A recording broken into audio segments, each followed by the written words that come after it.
En relación al tiempo, pues empezamos con la actividad. El tema a tratar hoy es sobre los contraargumentos. Para aquello, pues voy a compartir el material que debemos de revisar para luego complementarlo con un pequeño video, ¿sí? En el cual nos explicará nuevamente como forma de retroalimentación el contenido que tengamos.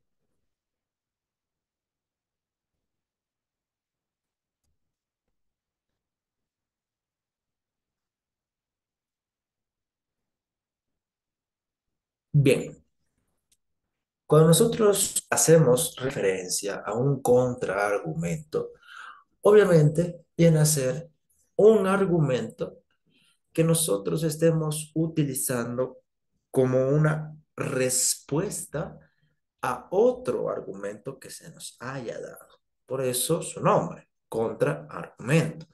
Un argumento que está contra otro argumento, sobre otro punto de vista de otra persona que me haya dado, ¿cierto? Por tanto, viene a ser un razonamiento opuesto a un juicio que lo precede. Es decir, si a una persona estamos en una conversación normal y yo digo el cielo es o está, a ver, hoy va a llover porque hizo sol, tremendo sol, ese es mi argumento, es mi juicio, y otra persona me dice, no, no va a llover, hoy estuvo totalmente despejado. Es un argumento, bueno, es una premisa en general, si no argumento propiamente, porque un argumento debe estar fundamentado sólidamente, pero es para poner un ejemplo nada más. Pues entonces, ese sería un ejemplo, ¿no? Un argumento, una idea contraria a la que otra persona me está diciendo, ¿sí? ¿Para qué me sirven los contraargumentos o en dónde podemos observar los contraargumentos? Pues en todo lado, en todo lado. Generalmente nos ha gustado tener la razón en muchas de las circunstancias y a veces no lo es. Y hay personas que saben más sobre el tema y obviamente pueden contradecirnos, ¿sí? Los contraargumentos facultativamente vienen a ser puestos a consideración para contradecir lo que otra persona está diciendo o ha querido referir, porque obviamente está tratándose de algún tipo de falacia o tal vez equivocación. Los políticos usan muchísimos contraargumentos entre sí. Cuando son, ahora que estamos en época de campaña, es muy bueno proponerlo, ¿no? Los contraargumentos, cuando hay los debates entre los concejales, los alcaldes, ahí se ven los contraargumentos. Cuando no están de acuerdo con un candidato, dan su argumento, ¿sí? Para decir el por qué se está equivocando, por qué no se debería de realizar como el compañero candidato a ese mismo puesto, pues, ha referido. Y entonces se da ese tipo de réplica, ¿sí? En el momento del debate incluso. Entonces, recordemos que todos estos temas, ¿sí? Contraargumento, tesis, párrafos, tipos de párrafos y demás, vienen a ser temas que se ajustan a, a lo que es el discurso oral y escrito, los tipos de texto, cómo nosotros lo usamos, de qué manera, cómo corregirlo, cómo mejorar y demás. Obviamente el contraargumento, ¿sí? Dando desde el ejemplo que yo les ponía de los candidatos a alcalde, prefecto y demás, vienen a ser una réplica, ¿sí? Una réplica. O como también se denomina, una refutación. Cuando yo le digo a alguien que refute, es decir, que dé una réplica a lo que el compañero esté diciendo, ¿sí? por qué está equivocado o por qué usted considera que está equivocado o que no es así. Deme su contraargumento. Si damos a otro tipo de ejemplo, en la familia en general, con la mamá le dice algo al papá que se ha portado mal el hijo y un contraargumento será el del hijo, ¿no? El del hijo, diciendo el por qué no se ha portado mal o por qué no se merece ese castigo y dará sus razones. Está una réplica a lo que tal vez su mamá le está informando a su papá, ¿sí? Es una refutación, está refutando aquello que se está diciendo sobre él. Entonces, el argumento anterior se lo pone a un nuevo argumento. Que este argumento o contraargumento que nosotros proponemos a forma de refutar o para dar una réplica, que es sinónimos, nos permite dar una razón que es contraria a la otra y que por ende puede o no ser correcta. Eso dependerá de quién nos escuche o a quién estamos nosotros intentando persuadir. Es importantísimo, ¿sí?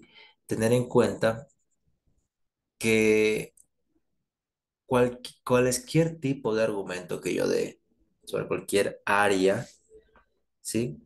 No significa que tendrá un único contraargumento. ¿Por qué? Porque pueden haber infinidad de posiciones, una infinidad de tesis textuales. Recuerden que yo les decía que la tesis en el texto, en los textos, viene a ser esa idea, esa postura que yo eh, me posiciono, es decir, la posición que yo tomo sobre un tema para defenderlo o pues para contradecirlo. Vaya a saber yo de qué, sí, según sea el uso. Entonces, el argumento no tendrá un único contraargumento. ¿Por qué? Porque hay varias perspectivas de un mismo argumento. Si vamos a argumentar de la ciudad, hay muchas personas que tendrán diferentes puntos de vista, ¿sí? Sobre ese argumento que algún candidato haya dado. Por tanto, no tendrá solo un contraargumento, sino tendrá muchos más. ¿Por qué? Porque un argumento que antecede al contraargumento, ¿sí? No va a tener una única contradicción, una única persona que piense diferente. No. Habrá muchas posiciones, muchas personas que están contra ese argumento que se da. He ahí, entonces, sí, que existan muchas contradicciones entre sí, muchas contradicciones, porque en el momento de contraargumentar, estoy diciendo indirectamente que la otra persona se está equivocando, ¿sí? Que se está equivocando o se está contradiciendo, ¿sí? Contradecir es decir, eh, algo distinto a lo que ya uno lo había dicho o manifestado.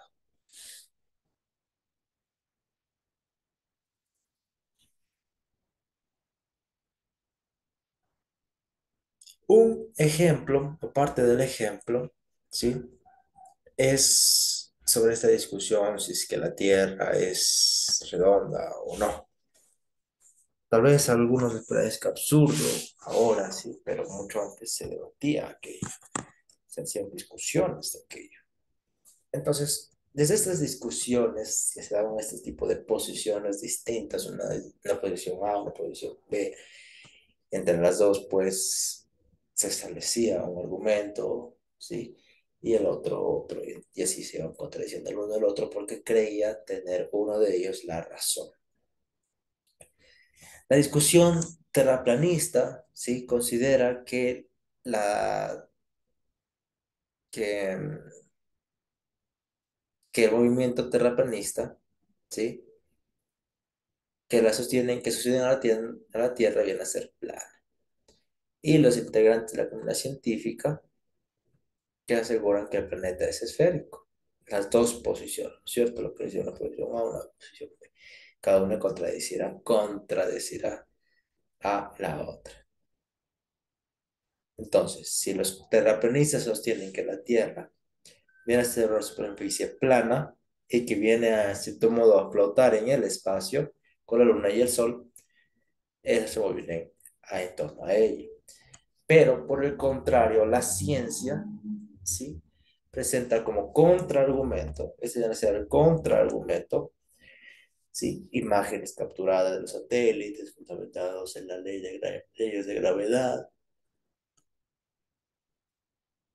es decir, están bien sustentados esos contraargumentos que al final hacen que los terraplanistas tengan menos valor en la comunidad.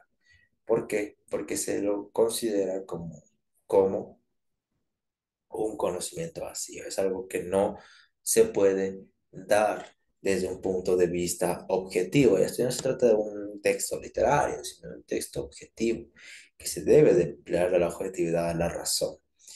Por tanto, claro, si en un momento el argumento de los terraplanistas era que la Tierra era plana y que estaba eh,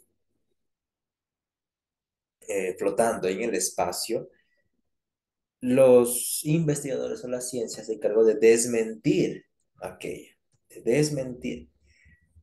¿Para qué? ¿Con qué fin? Para dar su contraargumento. El contraargumento es de que la Tierra no es así. En pocas, cuando contradecimos, decimos no. Esto no es como se lo está diciendo aquí, es distinto, ¿no es cierto? A eso le llamamos un contraargumento. Ahora, otro de las grandes polémicas, para que tengan ustedes un ejemplo, el calentamiento global y el contraargumento, ¿no? ¿Qué ocurre sobre esta polémica? Hay personas que rechazan esta tendencia y algunos, en cambio, presentan argumentos ya más sólidos que se han registrado otros periodos en la Tierra, en la cual ésta se calentó. Entonces, se dice que es un fenómeno natural, pero hay otra postura, ¿sí? Otra postura, otra perspectiva que lo pone como contraargumento. Es que en esas etapas se vinculan motivos particulares como agitaciones de la órbita terrestre y la influencia solar, cuestiones incompatibles con lo que producen los gases del efecto invernadero y el ser humano, que sus actividades cotidianas emite a la atmósfera, ¿cierto? Dos posiciones. Una que es como un fenómeno natural y el otro, pues la postura es que se vincula a movimientos particulares de la órbita, ¿cierto? Dos posiciones, una más acertada que la otra, pero dos posiciones. En ambos temas, en ambas situaciones, se debate el campo natural y el campo científico, muy distinto el uno del otro. Sí, porque uno puede decir, no, la Tierra está calentándose por una forma natural, ¿no es cierto? Y yo doy mi contraargumento y digo, no, eso es una falacia, es una mentira. No, yo tengo datos de acá, de acá, de acá. Realizo mi argumento para contradecir el argumento de otro. Eso tiene que quedar en claro. Tiene que quedar en claro. Entonces, obviamente, la contradicción, perdón, el contraargumento, viene a estar contra de lo que otra persona vaya o diga, ¿no es cierto? Las evidencias son muy importantes presentarlas tanto para aceptar o rechazar nuestro trabajo o para hacer quedar mal a la otra persona a la cual estamos contradiciendo, ¿no es cierto? Entonces, las evidencias que nosotros presentemos son de sumamente importancia porque solo a partir de eso nuestro argumento, que hoy pues ya es un contraargumento, porque estoy contrario a la posición de otra persona, las evidencias me van a ayudar aquí, ahí muchísimo, ¿sí? Porque entonces mi argumento será mucho más sólido, ¿sí? Creíble. Y cuando un argumento, lo que yo diga, sea creíble, estarán las cosas muy bien, ¿no es cierto? ¿Por qué? Porque hay una mayor aceptación en las evidencias. Entonces,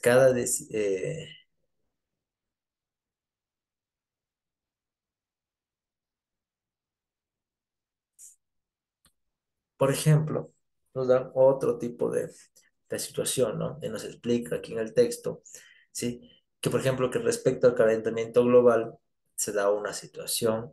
muy distinta al otro caso, ¿sí? Los científicos aseguran que se trata de un problema real y, y posiblemente se puede probar que sea cierto. Dado que la historia de nuestro planeta es tan extensa, debemos respetar la postura de quienes alejan razones diferentes para las alteraciones de temperatura. Básicamente nos explica, ¿sí? Del por qué está esas situaciones o por qué no es aceptada el uno de la otra. Uno no tiene evidencia científica, no tiene evidencias, hay que tener evidencias. ¿Para qué? Para que obviamente mi argumento, que yo lo pongo como en contraargumento, me vaya a servir, me vaya a servir. Si yo presento algo sin evidencia, sin pruebas, nada se puede realizar, nada. Entonces es necesario tener en consideración las evidencias para poder realizar un contraargumento.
Bien, un problema en la conexión. Ahora, para complementar aquello, ¿sí? Que se ha explicado,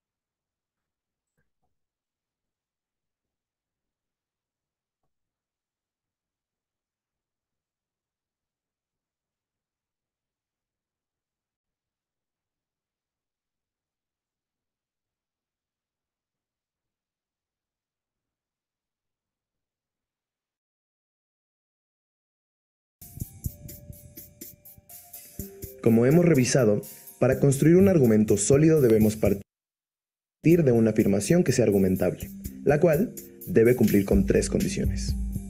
La primera, deberá intentar convencer sobre una opinión sustentada. También debe abordar un problema sin solución o plantear preguntas sin respuesta evidente. Y por último, debe presentar una postura ante la que alguien puede estar en desacuerdo. Esta última condición tiene variables, es decir, algún lector puede estar en desacuerdo parcial en torno a lo que intentamos argumentar, o bien es posible que presente una perspectiva distinta. Así, al argumentar, además de ofrecer argumentos razonables y evidencia sólida, es fundamental también adelantarse a los posibles peros que alguien pueda tener ante nuestro punto de vista. Los contraargumentos se formulan a partir de la reflexión acerca de las posibles objeciones de un lector frente a nuestras ideas. Representan una estrategia que robustece nuestra argumentación. Para formar un contraargumento, es recomendable presentar de forma clara la objeción.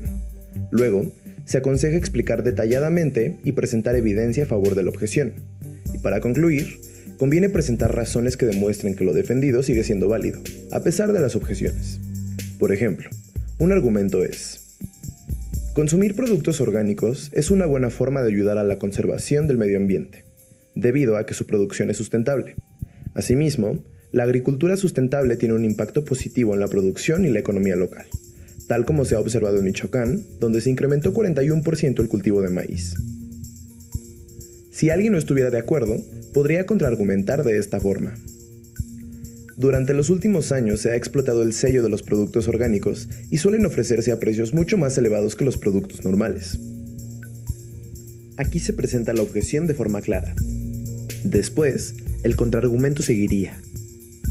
Sin embargo, es posible obtener productos orgánicos en mercados sobre ruedas o locales y en huertos urbanos, donde los propios agricultores ofrecen sus productos a precios aún más bajos que en el supermercado. Con este fragmento, explicamos detalladamente y presentamos evidencia a favor de la objeción. Por último, el contraargumento diría: por lo tanto, el consumo de productos orgánicos es viable y posible. Solo es cuestión de informarse y buscar alternativas de compra. Aquí se están presentando las razones que demuestran que lo defendido sigue siendo válido.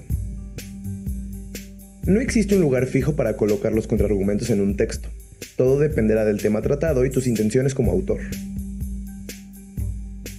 Por ejemplo, si sabes o supones de antemano que tu audiencia tiene una idea contraria a la que tú pretendes defender, es recomendable primero presentar tu contraargumento para refutar esa posición y después desarrollar los argumentos con tu idea central.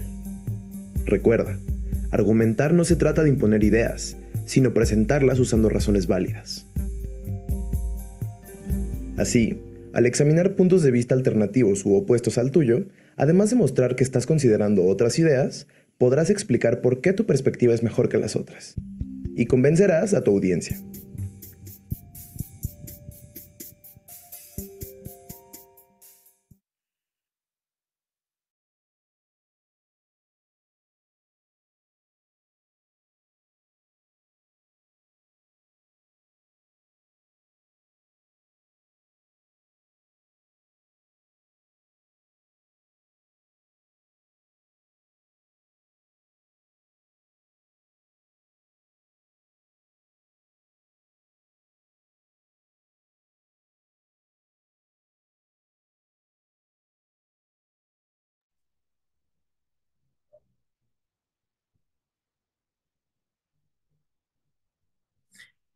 Bien, nos decía, ¿sí? El video claramente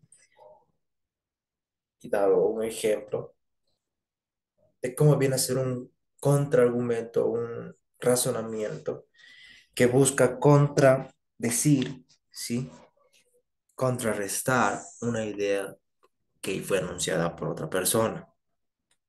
Obviamente esto implica no solamente cuestionar un argumento, sino también dar razones del por qué no es válido el argumento que estamos contradiciendo. Cabe destacar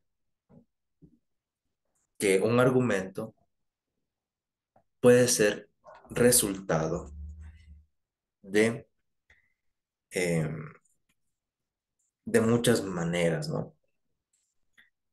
Eh, un contraargumento partirá de un mismo argumento para poder considerar como algo verdadero, ¿sí? Sobre una premisa, ¿no es cierto? Tenemos nuestra premisa y queremos que éste sea considerada como verdadera, pero esta será, al igual, un, un argumento, ¿no es cierto? Nosotros vamos a expresar esta idea que tengamos en cuenta y por ende debemos de dar las razones suficientes para que sea este creíble, ¿cierto? De no, no se podrá realizar como corresponde.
Entonces, por ejemplo, podríamos proponer como un argumento, ¿sí? Yo digo,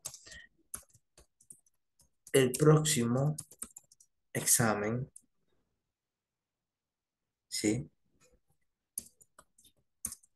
Obtendré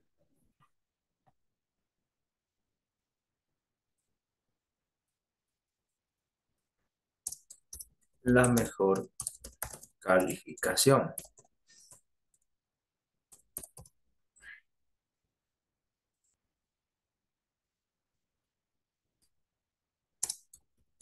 Porque tengo la garantía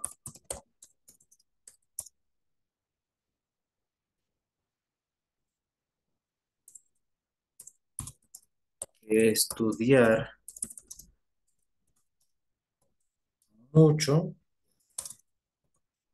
asegura un buen desempeño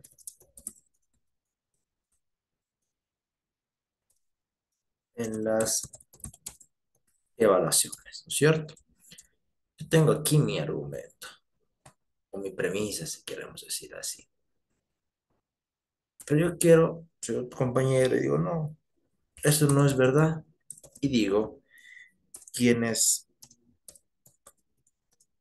obtienen mejores calificaciones son alumnos muy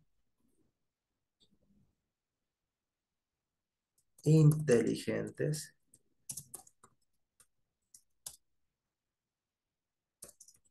o con buena memoria. Por lo tanto, estudiar mucho no es un medio para obtener buenas calificaciones, ¿cierto? ¿Qué podemos encontrar en cada una de estas? Algunas distinciones, ¿cierto?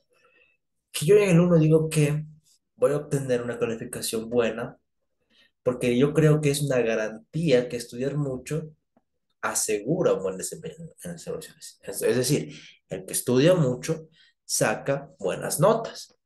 Pero un contraargumento, yo contradigo aquello, yo digo, no, no, estudiar mucho no es un medio para obtener buenas calificaciones. ¿Por qué? Porque eso ya es solamente de las personas que son buenos o mejores, buenos alumnos y que son inteligentes. Solo aquello, estudiar, no. ¿No? Sino simplemente son inteligentes y con buena memoria, pero si estudias, pues no, aunque estudies no tendrás buenas calificaciones, porque no cumples los otros requisitos, no eres buen estudiante, por ejemplo. Entonces, solamente desde ese punto ya estamos contraargumentando algo de otra persona con el qué fin de desmentir hasta cierto punto, porque le estamos diciendo indirectamente que no es una persona que estudia, ¿sí? Mi función aquí es estar contra su posición, contra a lo que diga, para entonces que mi argumento tenga validez, tenga sustento.